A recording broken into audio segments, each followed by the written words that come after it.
Alright, what's up, guys? I know it's been a while. I'm pretty sure it's been, like, exactly a year since I last uploaded. I'll talk about that at the end of the video, but today I want to talk about why Pokémon Legends Z-A has not had any news about it at all since Pokemon Day. As you guys may know, we got the Pokemon Legends Z-A reveal trailer on Pokemon Day this year, and ever since then, we haven't gotten a single word from the Pokemon Company, Nintendo, Game Freak, anyone about when this game is going to come out. Which is weird because typically we'd get the second trailer in early to midsummer for the game. That happened with Scarlet and Violet. I believe that also happened with Sword and Shield. So here's some reasons why I think maybe the game hasn't gotten any trailers yet. So the first one is actually not one that I think is possible, but one that I think others might think is possible, and I just want to debunk this idea, which is the Terra leak. So in October, someone released on 4chan, I believe it was, terabytes, as the name suggests, of data regarding past and also future Pokemon games, including information about Pokemon Legends Z-A. I didn't look at any of the information about Z-A because I don't want to be spoiled for the game, but the guy did say that he played through the entire game. Whether that's to be believed or not is, up to your interpretation. It might be true because I heard that they got the information back in August, but didn't leak it until October.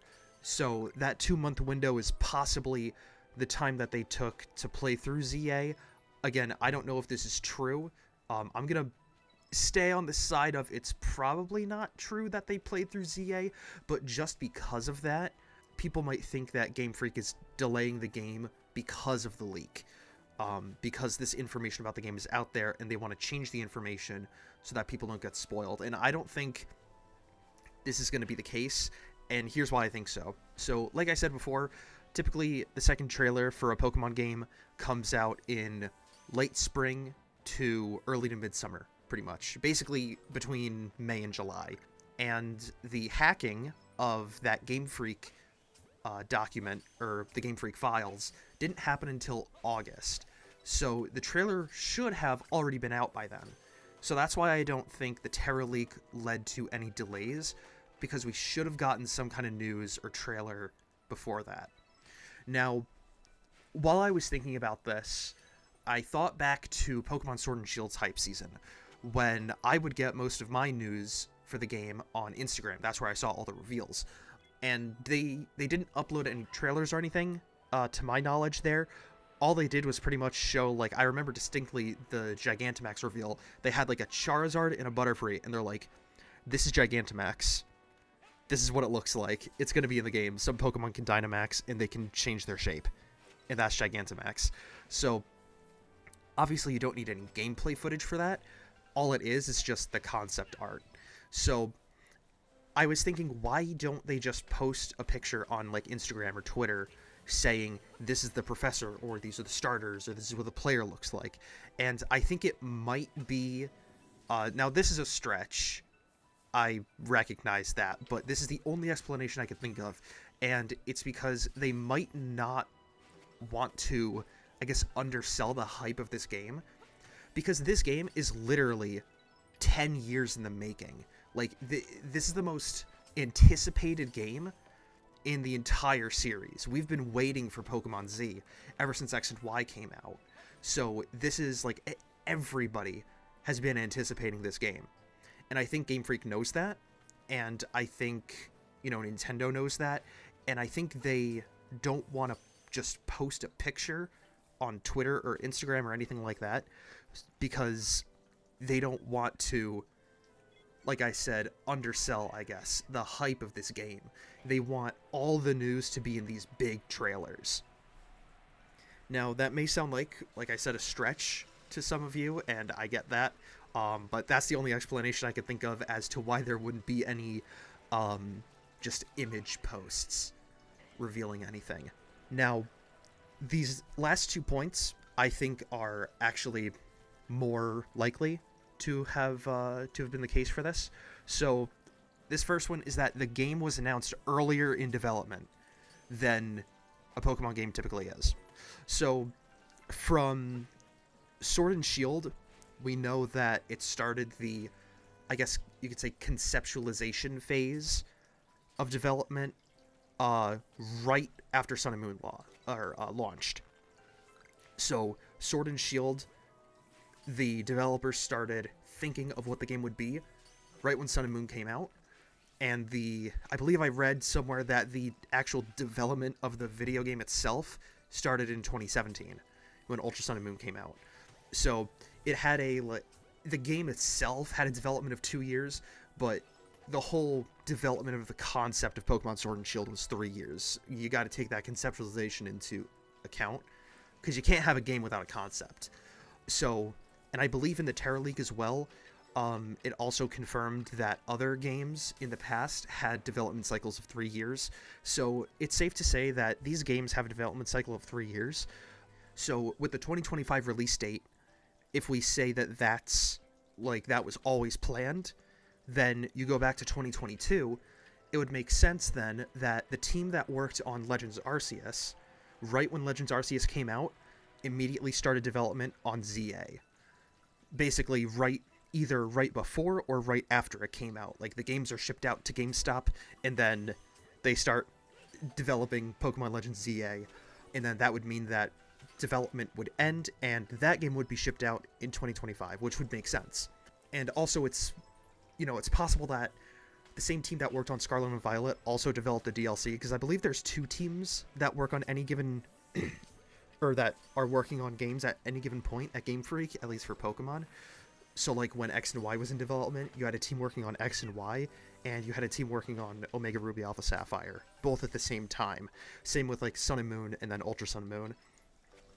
So, I think the team working on PLA developed Legends Z-A right after, and then the Scarlet Violet team just worked on the DLC as well. So that's a possibility that, this game was always intended for a 2025 release date, and started development in 2022, and just for some reason they announced it in 2024, because it seems that all these games are announced during their last year of development, but for some reason Z-A was announced in the second to last year of development, basically halfway through the development of the game. So they might have announced it this year, because then the question is raised, why did they announce the game this year if it's not releasing for another year? That doesn't make much sense. Until you remember that after Mochi Mayhem and Scarlet and Violet, there was no more main series stuff for the rest of the year besides Terra Raid events. So it would make sense then that they would announce a main series game this year just to get people hyped. Because if they didn't have any main series news, like, the Pokemon discussion would be, like, dead right now, pretty much. Like, people wouldn't be hyped about anything because there wouldn't be anything to be hyped about. So I think they announced it this year just so that there is something for people to talk about. And we haven't gotten any other trailers because there wasn't much for them to show. Like, they don't have that semi-final gameplay footage that they can put into a gameplay trailer. That's what I think might happen. I think it's probably a 50-50 chance.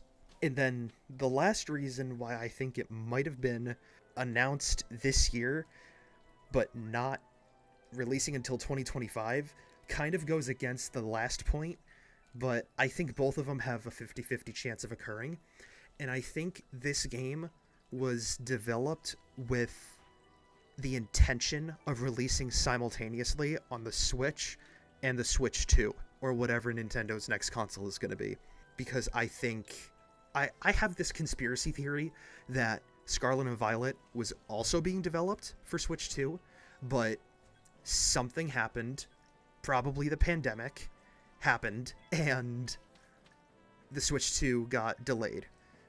Because if you look at the release schedule of Nintendo's consoles, so the NES released in 1983, SNES released in 1991. That's 8 years later, but after that, the N64 releases in 1996, 5 years later, and then same with GameCube, it released in 2001, 5 years later. Wii released in 2006, 5 years after that.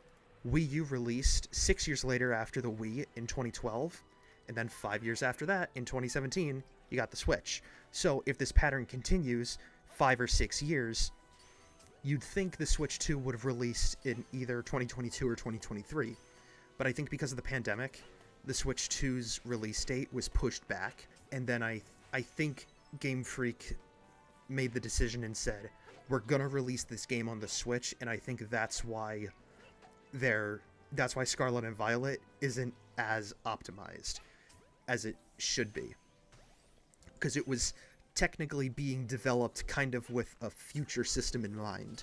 You know, there's no way for me to prove this, but it just kind of makes sense in my head. And I think Z-A was also... It was probably developed with a Switch and Switch 2 simultaneous release. Like how Breath of the Wild was kind of improvised to have that. I think Breath of the Wild was improvised to have that Wii U and Switch simultaneous release. But basically, I think Z-A is going to simultaneously release on the Switch and the Switch 2. And that's possibly why it was... it might have been planned for this year. Maybe it started development in 2021. Because, you know, we didn't have any Game Freak projects in 2021. We had BDSP. So Z-A could have started development in 2021 and would have been planned for release this year, but due to whatever reason, the Switch 2 didn't release this year, didn't release last year. So the Switch 2 is probably going to be released next year. I think it's probably going to be announced in February or March, and then it's going to release in maybe midsummer to early fall, probably. Right around the time when Pokemon games usually release, because Pokemon games usually release in the late fall. So I think Z-A is going to be an early Switch 2 title. So what do you think of my of my thoughts on why Z-A hasn't gotten any news lately? I think these are some pretty good reasons, and sorry for rambling a little. This is completely unscripted, by the way. If it was scripted, it would have been a lot easier to hear and to, I guess, listen. I'm not used to unscripted stuff, okay? So yeah, let me know what you think about that in the comments. Put your thoughts in the comments about why you think we haven't gotten Z-A news. I'd love to hear your theories as well, because, you know, we haven't even gotten an explanation as to why we haven't gotten anything. So... my guess is as good as yours is as good as mine. So yeah, let me know about that in the comments below. And also, why have I been gone for a full year? And the simple answer to that is that I have just been streaming on Twitch. And because of that, I've basically like very severely neglected this channel. And I'm sorry about that. I didn't intend to do that. It just happened. But I do have plans for this channel. I plan on talking about Z-A stuff. Like right now, I have 2 video concepts. After this one about Z-A, I have a discussion about the time of Z-A, like whether it involves time travel, what time period it takes place in, discussion about that. I also have a discussion about the starters, which I'm super excited to talk about. I also have another video coming out. The editing is done. I'm just waiting for the thumbnail to get done. It's about Lily Orchard, if you don't know who she is. She's basically this infamous person in the cartoon / movie review community on YouTube. She made a video about Pokemon. Her takes about Black and White were really bad, so I made a video about basically responding to her video about Black and White. That'll release as soon as the thumbnail gets ready, and then after that, I'm going to either do a Pokemon X playthrough, because I'm excited about Z-A, it's hype season, and I haven't played that game in 13 years, so either I'm going to do a Pokemon X playthrough, or I'm going to start a Nuzlocke series. I don't know which one yet, but after that Lily Orchard video, expect some form of Let's Play content. The best team videos are still going to be here, but they're not going to be released as quickly, because I want to have a higher production quality to them. I have some really good ideas for mainly visuals, but I need to take my time with those, so I'd probably only release those like once a month, just because I also have a job. This isn't my full-time job, so I have to take little bits of a video at a time. I can't just do the whole thing, blast through it in one day. That's just not realistic. So yeah, expect a couple more Legends Z-A discussions, and then once that thumbnail is complete, we will be talking about Lily Orchard, and then after that, we're gonna do a hybrid of Z-A discussion, Let's Play content, and maybe a best team video thrown in every once in a while as well, because I know you guys like those. So yeah, thank you guys for watching, and I'll see you next time when we talk about whether we are in the past or the future in this game, and whether it involves time travel. It's going to be a really cool discussion.